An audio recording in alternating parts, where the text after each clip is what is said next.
Now, hello students. Today I am going to explain you our first chapter, that is evolution of computers.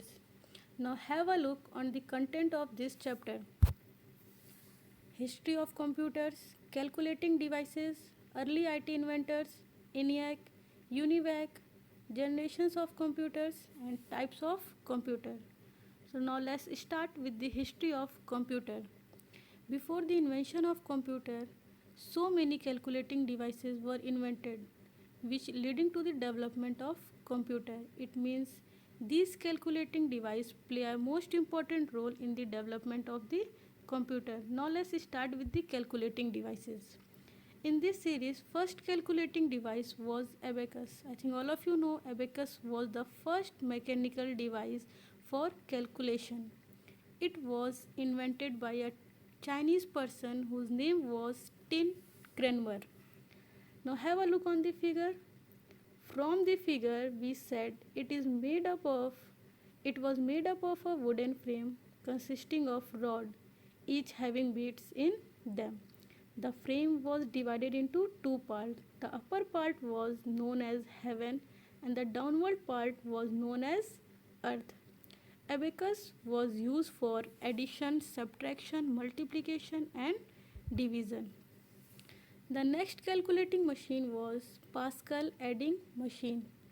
It was invented by Blaise Pascal in 1642. This machine used gears, wheels and dials. It is used for addition and subtraction. The perfect example of this machine was a taximeter.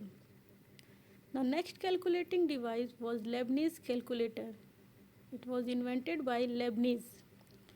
Leibniz calculator was nothing but it was the only the improvisation of Pascal adding machine. So apart from addition and subtraction, it can also perform multiplication, division and find square root of a number. Now next heading is early IT inventors. The full form of IT is information technology. The first inventor was Charles Babbage. I think all of you know who was Charles Babbage. He was the father of computer, or he is known as the father of computer. Because why he is known as the father of computer? Because he invented a working model of the mechanical computer called the difference engine in 1822 and the analytical engine in 1833. The analytical engine had 5 units: input, output, store, mill and control. It was same as the computer used nowadays. I think input output all of you know. Same store was used for storing, mill was calculating unit and the control is for supervising all the unit. It is same as the CPU. The next inventor was Augusta Ada Lovelace. She is considered as the first programmer who suggested the use of binary data storage instead of a decimal number system. Next inventor was George Boole. He discovered a system known as Boolean logic, which became the fundamental principle for the design of computer circuit. The system was he solved a mathematical problem by reducing them to a series of positive and negative answer questions, link them with the binary system. It resulted in 1 for positive and 0 for negative. This was the system of Boolean logic. The next inventor was John Mauchly and J. Presper Eckert. Their famous inventions are ENIAC. The full form of ENIAC is Electronic Numerical Integrator and Computer. It was the first general purpose electronic digital computer. It can add two large numbers in 200 microseconds. Second is UNIVAC. The full form of UNIVAC is Universal Automatic Computer. It was the world's first commercially available computer. It was the first computer to handle both numeric and text data. The next heading is generations of computers. In this slide, you can see a chart which give a complete description about the generation of computers like generation period, circuit, data input, data output, external storage, language. Examples are given. Like in a first generation, time period is 1942 to 1956. Circuit was vacuum tube. Data input was punch card and paper tape. Data output was printout. External storage was magnetic tape. Language was machine assembly. And the examples of first generation computer was UNIVAC, ENIAC and IDVAC. So in the same way you can describe the second, third, fourth and fifth generation computer. One more thing is given in this slide. See the upside of the chart, increase in speed, storage capacity and reliability is given. It means when you will go to the upstairs means fifth to fourth, fourth to third, their speed, storage capacity, reliability will increase. It means the speed of the fifth generation computer is too fast as compared to the fourth generation computer. Next, one more thing, that decrease in cost and size.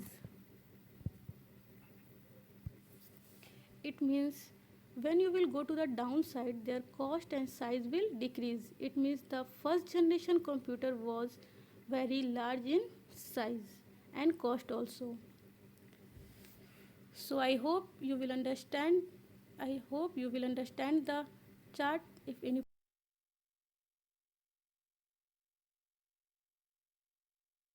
problem. Now next topic is types of computers.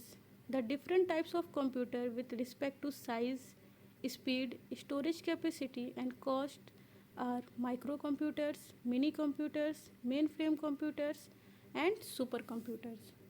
The first one is microcomputer. These computers are very small in size and costless, means very low cost. Desktop, laptop, tablet, smartphones that we are using, all are the types of microcomputer. It is used in home, school, office, etc. The, the example of the microcomputer is IBM PC. Next is mini computer. These computers are bigger in size than microcomputer. They have a high processing speed and are costlier than the microcomputer. It is used for mini computer. It is used for a small business firm. Computer are PDP-8. Next is mainframe computer. These computers are very powerful, big in size, with a large number memory and high speed and very expensive. It is used in banks, educational institute, insurance companies, etc. The example of this is PDP-10. The last one is supercomputer. The supercomputer are very expensive and very large in size. It can accommodated in a large air conditioned room. Some supercomputers can span an entire building. It is uses. Supercomputers are used by a large organization. NASA uses supercomputers for launching space shuttle, controlling them and for space exploration purpose. The example of the supercomputer is Param. Now student, my explanation is completed. I hope you understand the chapter. If any query is there, write in the comment box. Now I am giving you some home assignment. Try to write these answers in your rough copy. Thank you.